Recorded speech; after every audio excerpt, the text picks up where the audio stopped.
Hello and welcome back to the CGW podcast. This is the April 3rd podcast. Fourth. I already got it wrong. It's the April 4th podcast here. And speaking on mic this time was our engineer, Scott Asnott, who this week has a mic. Yeah, it's kind of creepy, huh? Yeah, I don't know if I like it. Behave yourself, young man. It's kind of like the teacher's now officially in class. Yes. Okay, along with the teacher, children. We have the usual gang of idiots, which include... Brian Scott. Sean Elliott. And Darren Gladstone. Yeah, and here we are in the 24th consecutive day of rain here in San Francisco, I think. 25th. Don't show him that. Okay. This is no. This is you. Just read away, boy. We got anarchy happening here in the podcast. Okay. I owe this to Scott because last time I made fun of his name. His last name is not in fact Asnut. It is Asnall. Correct? Close enough. Okay. Wait, what was it?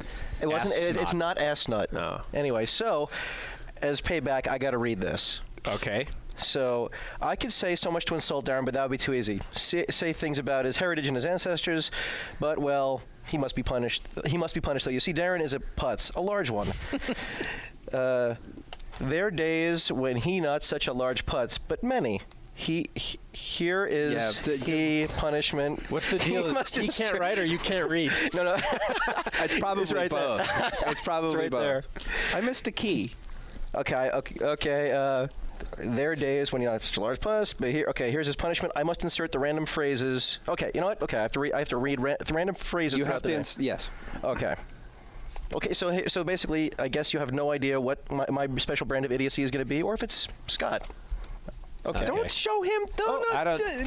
I don't understand any of it. I don't get what's going on either. We're 3 minutes in, and we're we just killed time. Into the gobbledygook. Okay, on to the show. On to the actual. Believe it or not, we're recording this sober. Yeah, that's the funny part of all this. Is that we're not altered in any way, shape, or form. Right. Though if we switch the podcast time to Fridays at 4 or something, I'm thinking. Oh yeah. We don't have to be sober. Otherwise, it's going to read like All-Star Superman issue number 3 without Samson and the time cart. Sean's been wanting to say that for the last 15 minutes. Man, inside jokes from hell. Wow. This might as well be CGW happy hour. Okay. Clearly, this week's podcast has no theme, no structure. Maybe we should just stop and start over. No? That's entirely up to you. No, let's not do that. We'll keep going. Hopefully people are still listening. I was trying to say, when you guys got off on your whole weird whatever that was, I don't know what that it's been raining for a month now. Yeah. So we have no excuse except to be playing games all day. Well, other than Ryan, who's making the magazine.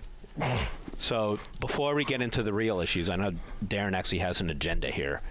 Not a real agenda, just some quick notes of things going on. Okay, but what are we playing? Is anybody playing anything besides Oblivion? No. The same old shit we talked about. Well, no, actually, I after what you said last week, I went back and started playing Godfather. Figured I'd give it a fair shot. Yeah. And one thing I guess we failed to mention last week, which it was painfully obvious on the PC version, is that it's a port from the PS2. Right. And the 360 version's coming out, in July? Yeah. I'd almost rather have waited to see that version and get that port. Yeah, that's actually almost or entirely. I mean, what part of you thinks that it was rad to get the PS2 version? Well, I think the only part the that was dumb part. The dumb part of me. the half-baked part of me. Yeah, actually, I'm over at Godfather now, after talking about it last week. You played Oblivion. Yeah, Oblivion rules. You were slumming in between release I dates. was slumming. As soon as I got Oblivion, it was all over with Godfather. Didn't you have like a 25-hour marathon this weekend or something? I did. The wife was blissfully out of town, and so I was able to play Oblivion nonstop, because that's the kind of wacky guy I am when I'm single. And that game is awesome. What do you find yourself doing a lot, like most in the game? Well, what I keep doing, because I can't help it, is I keep doing the random quests of people who, accost me along the way. Like, I thought I would just try to blaze through the main quest, but I feel too much like when all these people ask for my help, I get too do-gooderly about it, I don't want to leave them in the lurch. So I've been out hunting vampires for this one group of people, which is fun. But I keep thinking I'm going to get back to the main quest, and then I don't. But the cool thing about this game is I guess it waits for you, right? Like, you could, even though time is elapsing in the game, you're not getting penalized by not going back to the main quest. It's just a matter of the monsters will ramp up with you, right? Right. All the quests go on hold when you don't do them. But on the same note of what you're talking about, is one of the problems I have with the game is that at first, like you, I was doing all those side missions, and I was thinking ultimately what I'm doing is building up my character so that when I go back, when I do return to the main mission, it's going to be that much easier for me. But of course, it turns out it's not. And when I realized that, I mean, when I experienced that by actually going back to a main mission and seeing that I was, underpowered as ever and that the monsters had leveled up, at that point, that's exactly when I stopped doing all the side missions and just started doing the main mission. That's so different from like every other game, really, where that would exactly be your strategy, right? I mean, that's what I do in WoW even. Like, well, this is too hard, I'm going to level up for a while, come back and do it when it's easier. But now that just doesn't even exist in this game. Right.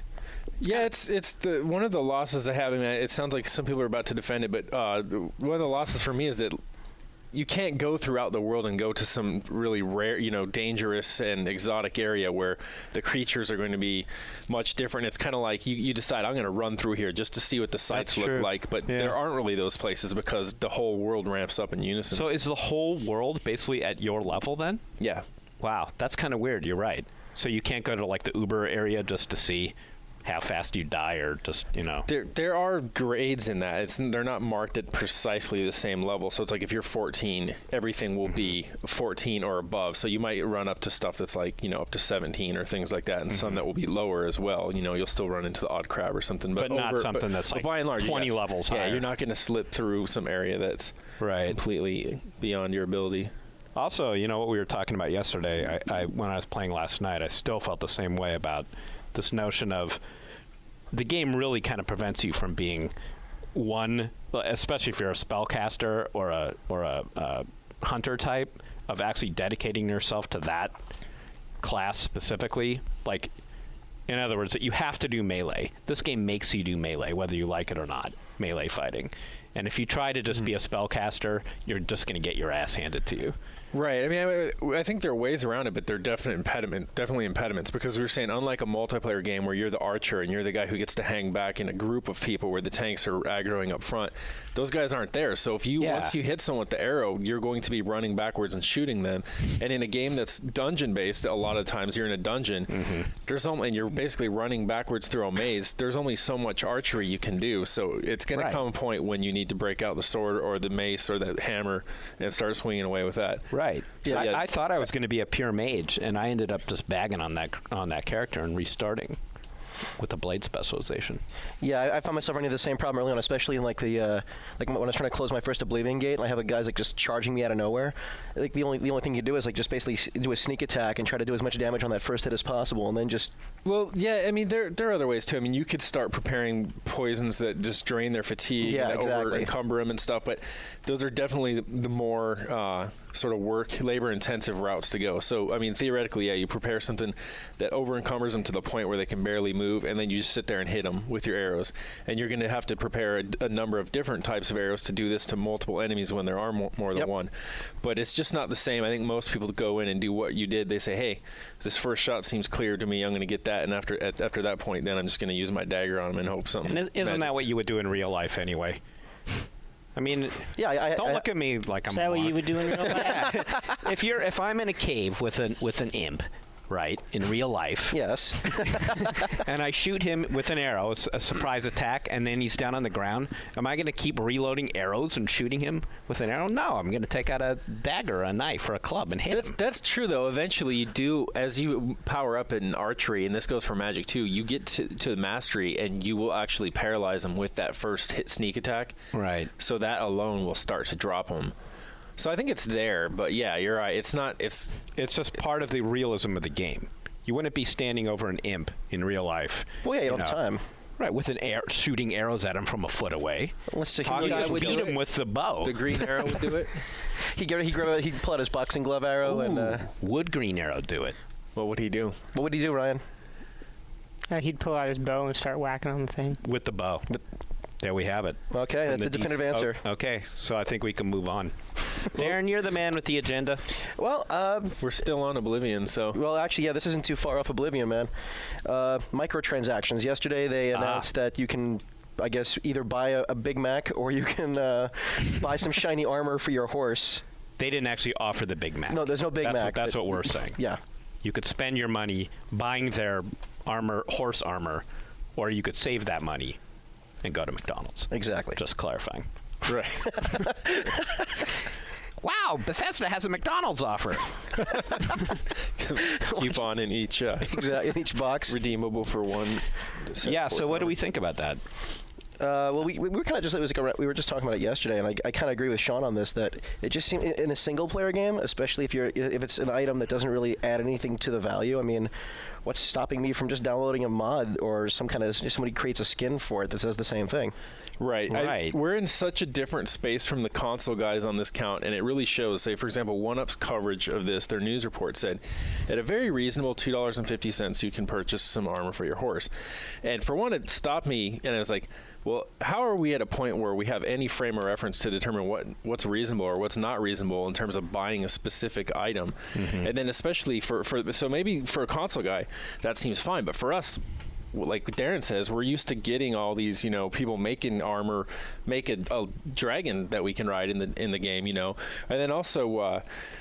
So that, I mean, and then also in terms of other games where we're used to getting free maps and stuff, and this is happening with Battlefield 2 right now with the Euroforce, where they're basically charging you money for extra maps when we're so used to Unreal, Unreal 2000, the last one that was out. I mean, to give you a map pack with 20 maps for free, and we're getting to a point where they're charging for that. And now with Oblivion, we're getting to the point where they're starting to charge for, they're trying to charge for things we're used to getting for free. Right. Yeah. So I think we have a lot of built-in resistance. Is it just that horse armor? Is that all they're offering? I don't know. I mean, I don't think it's more than that, is it? That's it right now. But it's clear. It's kind of like here's to get you in the door, and we'll see like how people respond to this, and if it does well, you can count on. I mean, that's the perfect game. If people buy that in numbers, it's probably takes them 10 minutes to create the asset for it. Well, let me ask an ignorant question here. Is it's not possible for mods to be distributed over the Xbox 360, right? Is that completely controlled by Microsoft? Yes. Okay.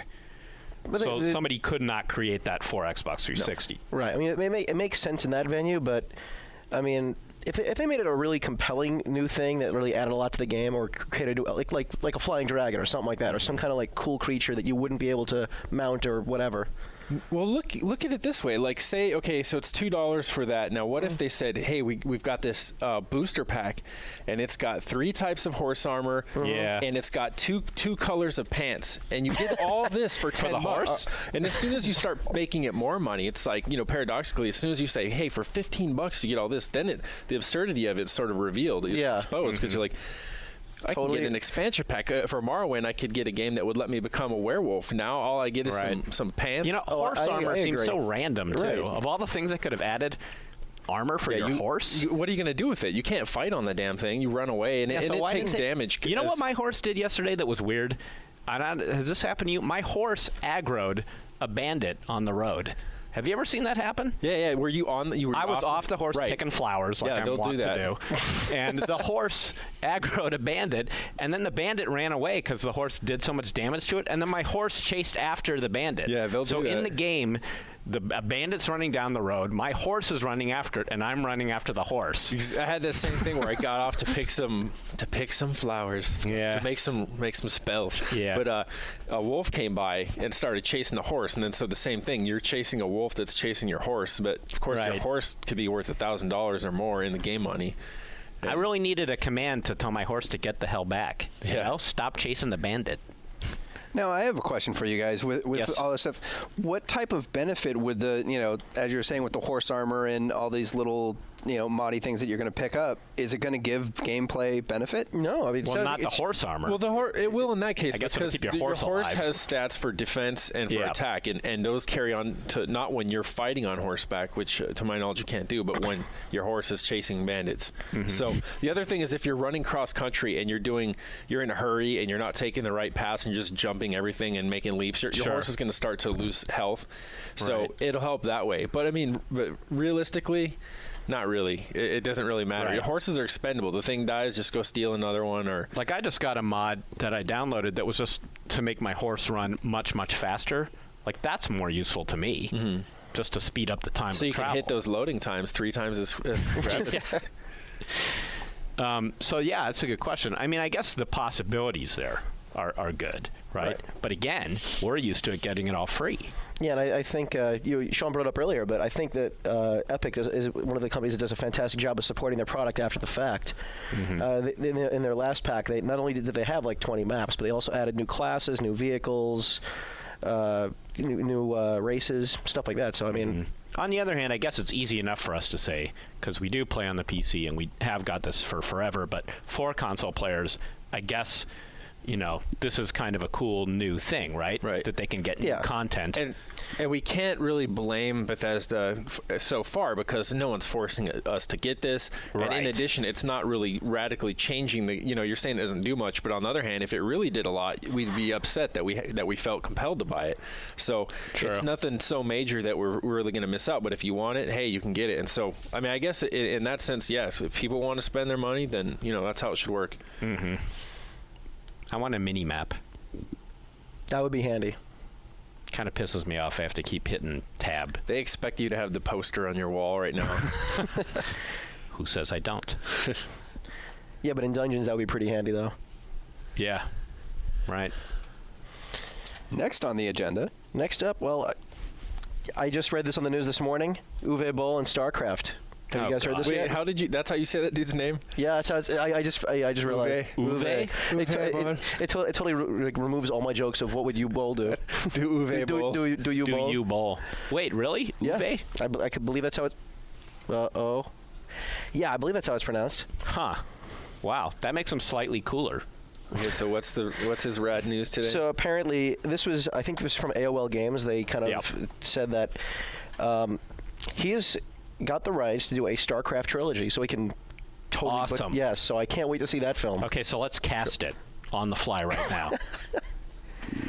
Okay. Steve Buscemi as one of the Zergs. Burt Reynolds. Burt Reynolds as who? I don't know. He was in himself. That Dungeon Siege. That Dungeon Siege movie. And Burt Reynolds. Carrot Top. Carrot Top. Carrot Top could be what was her name? Kerrigan. Yeah. That's what I was exactly. This is sounding great so far. So far we have Carrot Top, Steve Buscemi, and Burt Reynolds as himself in the CGW version of the StarCraft money this movie. could make in Korea, though. Oh yeah, the StarCraft. Oh, like you wouldn't be in line too. Actually, you don't play StarCraft. Yeah, so. StarCraft could be a good movie. Not by Uwe. I was gonna say. Well, I hope they have. I hope Christian Slater and Tara Reid also make an appearance, or. Right.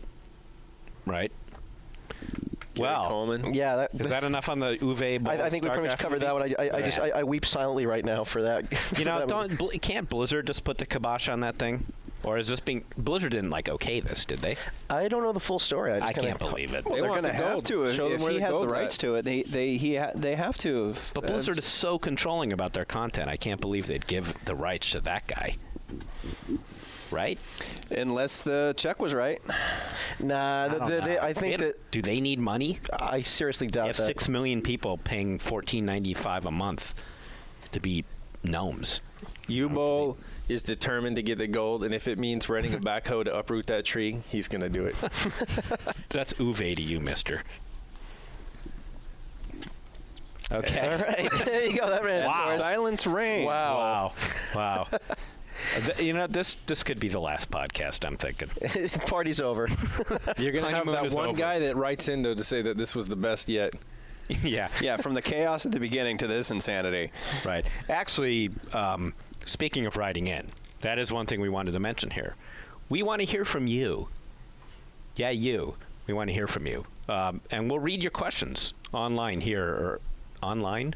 Yeah, sure. On air. Yeah. Or on air. Here at the CGW podcast, if you have a question or a comment, what you should do is send an email to CGW Letters, that's all one word, CGW Letters, at Ziff, Z-I-F-F, Davis.com, and put podcast in the header, And if your question is, dumb enough, we'll probably read it on air. And actually, specifically, what is it we want to do, Darren? I think we want to start a new segment called Ask Ryan. So pose any questions, love advice, anything you think of. Doesn't need to be gaming related. Because Ryan's here for you. Because Ryan, I love you, and I want to have your baby, and I want to have. Oh God. And I want you to answer their questions. And we want other people to want to have Ryan's baby. Yeah. Thank you. Just when we're talking about salvaging this specific podcast, it takes a turn for the fecal. Yep.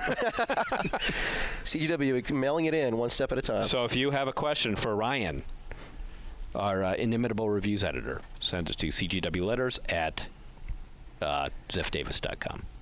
So I have a question for you guys, just to throw something out there. What is coming up that you think will be a surprise, or what have you seen in the last 3 months that the games were like, oh, this is actually cool? Well, I guess E3 is usually the place where all that stuff kind of comes about, where you see all the games that we're looking forward to seeing. And we are in the middle of working on our E3 scouting report for the June issue, which comes out in May. So it's kind of like there is some things that we're looking forward to seeing. I don't know if we're able to talk about them.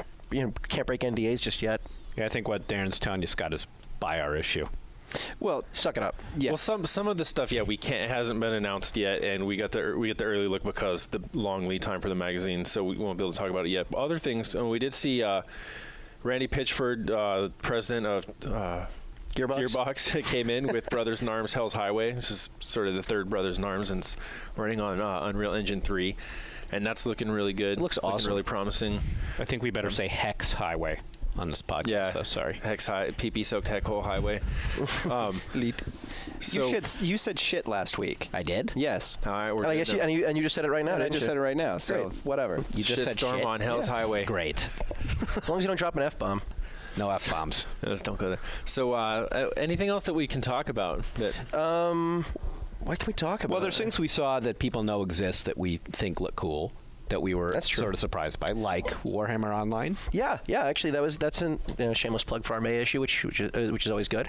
Warhammer Online. Which, to be honest with you, that's a game I'm looking forward to playing when it comes out. I mean, dare say that it might even be like the game I graduate to after WoW, because it's all about the war, as opposed to farming and crap. Mm-hmm. You just did a big story on Hellgate. Yes, I did. This is 2 E3s for that game, right? The first game was kind of first revealed just before E3 last year, and they say they're going to be ready hopefully for the fall. We'll see.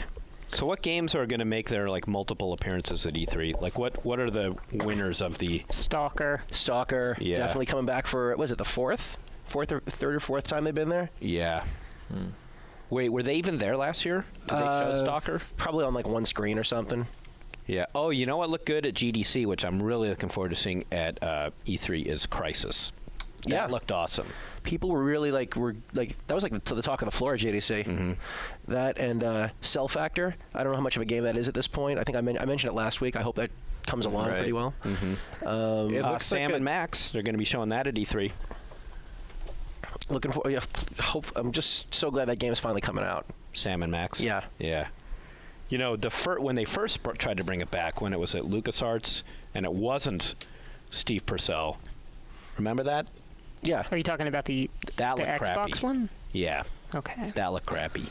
Now it seems like it's in the right hands, and I'm excited. Can't you tell? Well, it has the pedigree. Like a lot of those guys are former LucasArts guys that really were, part of that whole era. Mm-hmm.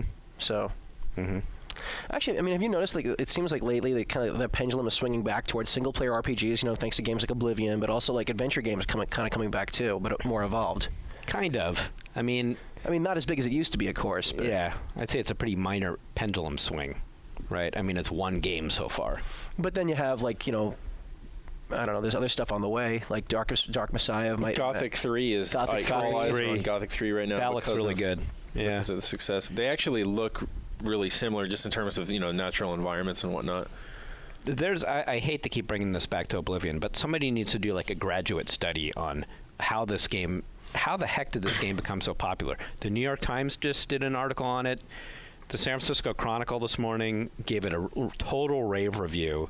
Like, this game would not have got mainstream attention years ago. I mean, none of the Elder Scrolls games did before. This is like the geekiest single-player RPG, but why is everybody playing this game? And why would something like the New York Times care?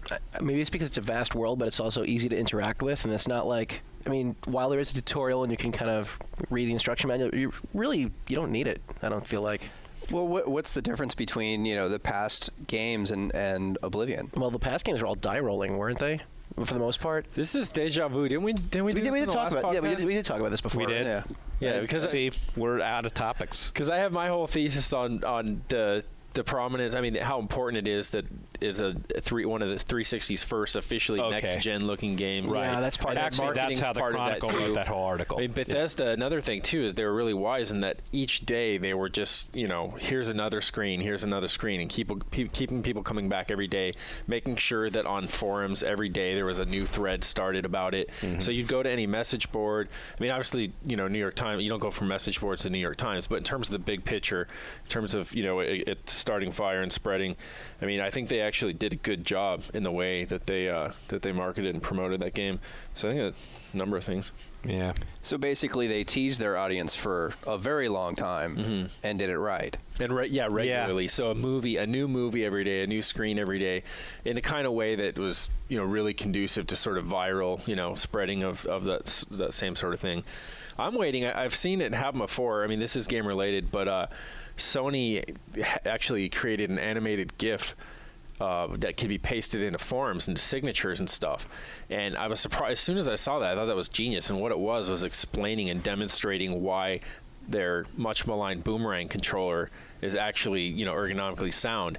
But that thing was everywhere within a day as soon as that came out. And it's like you didn't know if Sony made it or a fan made it, But, I mean, I'm waiting to see stuff like that, too. I mean, it seems like a fantastic way to spread messages about your product. And as much as it's kind of like the next wave marketing, but yeah, it's a pretty effective thing. So basically, the next wave of viral marketing is just kind of like immediately just infuse it on the web and throw it out there as many times as possible. Yeah, I mean, it's like free ad space, animated GIF, like over and over again everywhere. Right. So other games we're looking forward to. It's the WoW expansion. Burning Crusade, sure, but that won't come out till 2009. That's not official. That just seems insane to me that it took so long for an expansion to come out for that game. Or that's taking so long for an expansion to come out. Well, I mean, first of all, why should they rush? Everybody's is still paying them all their money. Second, I mean, Blizzard just takes this long with everything they ever do. This is not unusual for them. I don't think right now is when I feel they need to start getting serious, because you can still, now it seems there's like this mass of people starting to get burnt out on it, but not until now, and really not till Oblivion did it seem like there was any need for them to step it up a little. Yeah, up until now they've had some pretty significant updates, like the battlegrounds and such. I mean, that was right, all and like then after there's the patches, sure. Mm-hmm. Yeah, you don't even play the game. I'm just asking. No, it happens everywhere, because I'm thinking in similar terms at Valve that we're coming up on a year from when we did our Aftermath cover. Yeah. We were talking about it coming out in 3 months. Yeah.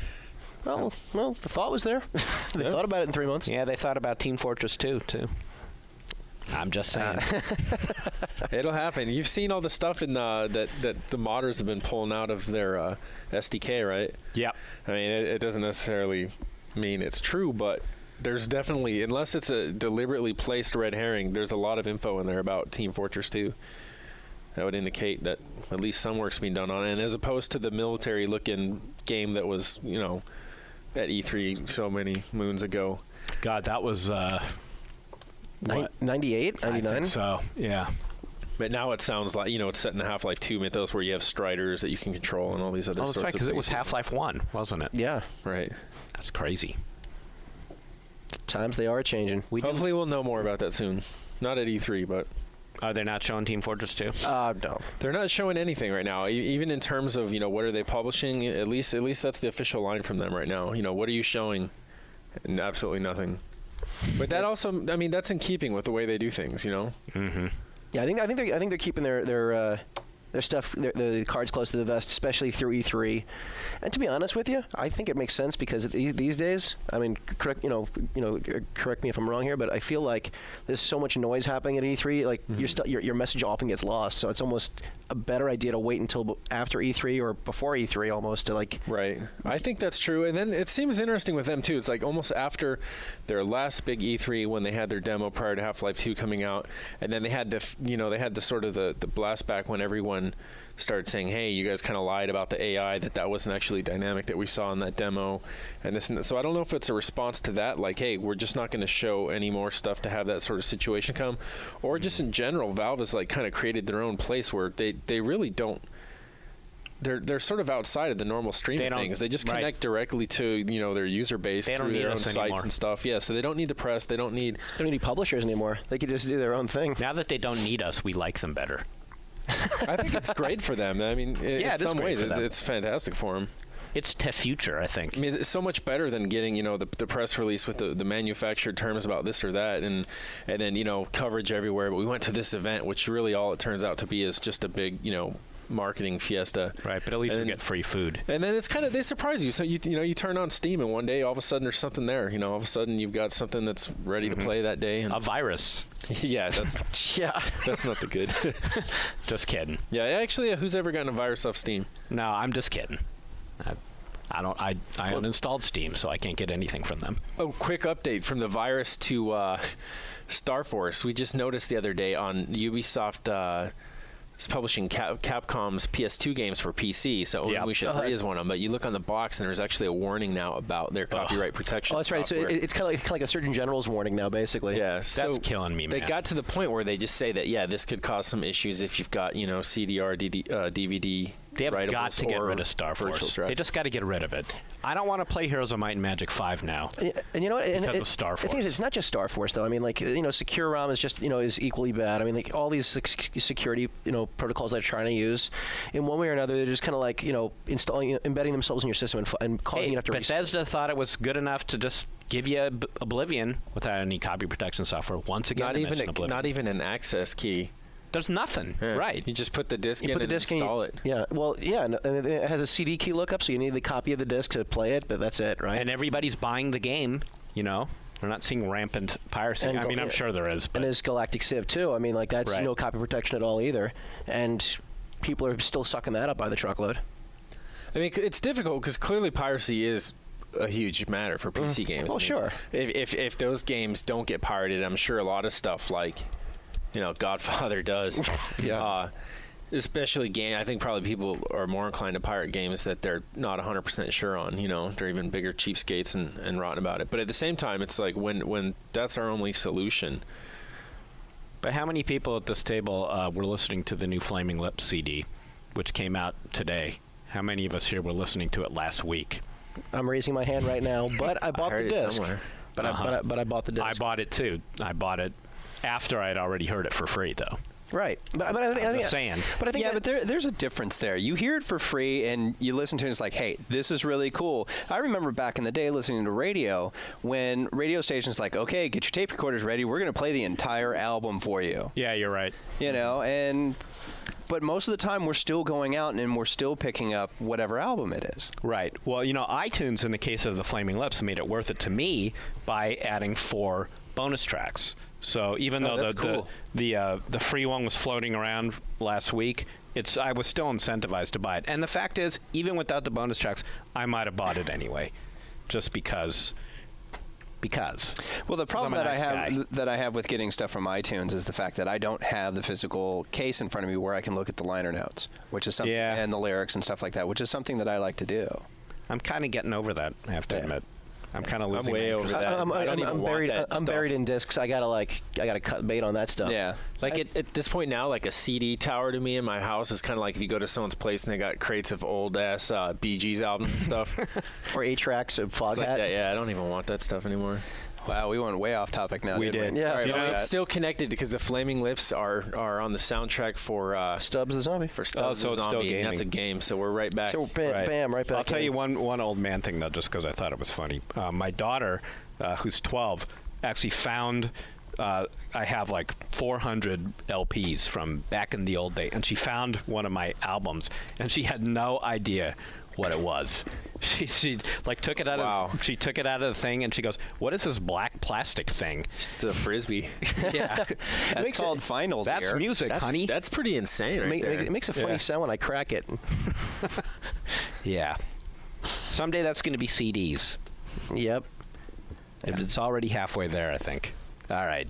We're getting to wrap it up. And it also goes back to, because we're in the same sort of thing with games too. I mean, not to push it too hard, but digital distribution. Absolutely. And whatnot. Yeah. I'm all for getting games digitally. I mean, there's the people that want that hardcore copy. But say, for example, with Steam, it hasn't been a problem for me. I've got Half-Life 2 running on at least 3 or 4 different computers, you know, or as I've upgraded over the years, and it's not been a problem. I mean, say, for example, if they go out of business or something, it could become an issue at a point. But I think by the time that happens, I probably won't want to play it anymore. Yeah. And then like the box doesn't matter. It's like, I mean, some people want that Oblivion box to hang up that poster on their wall, so you know that's your mini map. They can give me the PDF. I throw out the box first thing. Yeah, I mean, that stuff's just more clutter. I think the reason why Steam works so well is because it's just tied to your account, and wherever you are, you could download a game and play it as long as you log in with that account.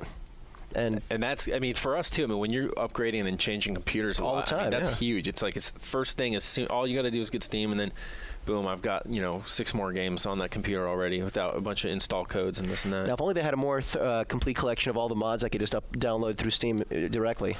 You can. It's closer now. I mean, you can browse mods through Steam, and the link will send you right there. So it's getting there. It's definitely been changing. We got to pay attention to it. If you look at it every month, they add something. They got the friends list working again now, and I think they're. But I wish they just created like a mods tab, and you could just kind of like sift through, and like they could have all the finished or near finished mods that are pretty cool. Yeah, that would be awesome.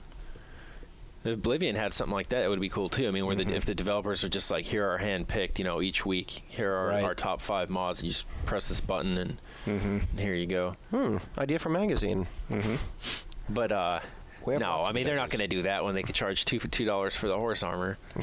I'm going to go order mine now. So I think one further game we could play weekly is a Ryan Scott word count. How many words did he speak this week? That'll be starting next week. Go back and count. Yeah, so listeners go and go, okay, now the squeaky little voice did this much. And what do they get? Yeah. Horse armor. Horse armor or something off my desk. I'll send a free copy of Oblivion to whoever gets it right this week. Excellent. Excellent. Just to try, Ryan, last time we talked, you were still playing a lot of Guild Wars. Are you done? Are you past that now, or are you still playing? I'm off and on. I'm off right now. You were soloing Guild Wars when I last, which is pretty specific. Hardcore. Yeah, which is pretty hardcore. Let's talk about that. What's wrong with soloing? I think you can't. Isn't that normal? Is that not normal? I don't know. I mean, to take an MMO, or I mean, if we could debate if it's a true MMO or not, but to take a fundamentally multiplayer game and say, I'm going in here on my own. I mean, that's a pretty big step for a lot of people. I'm going to drag some NPCs along with me and see how far I get. That's it. Like, I mean, there's always this thing where, like, the group of people I play with will, like, if someone it's like coming out of the closet to admit that you soloed one of those games. I mean, it's like saying you were just desperate to. But I've essentially soloed WoW.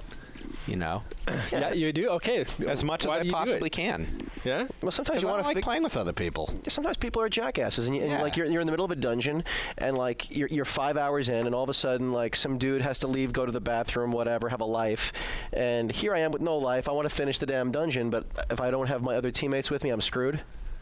Well, I like playing with people I know. Right. I don't like getting in groups with complete strangers. Yeah, I've never partied up with random people. Well, that's more with the deal. Yeah. Well, the trick is finding those right friends, and if you can't find them at the time, or you still want to have any. Yeah. Or in my case.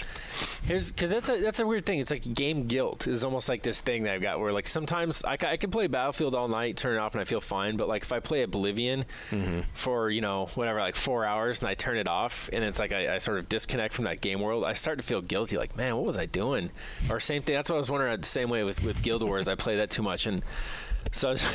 You mean like you could have been writing your novel or doing something constructive with your life, or? Yeah, I mean, because I guess when there's a degree of socialization there, I feel like, all right, that's a normal, fundamental human activity. So I'm not too far down the rabbit hole, just even though we're talking about dwarfs and stuff like that. But then when you're in there for that long on your own, you realize, I was completely immersed. If the phone rang, I wasn't answering it. If any of these things happened, it didn't matter. I was like, but how would that be different than watching TV by yourself, or doing Sudoku puzzles, or even reading a fantasy novel or something? Maybe it's my own neurosis then. I'm asking to see if you guys ever got that. Yes, but I don't understand why. Okay. I agree with you. Yeah. If I spend the whole Saturday playing a game, I usually feel crappy about myself. Mm-hmm. That's why your daughter doesn't know about records, man.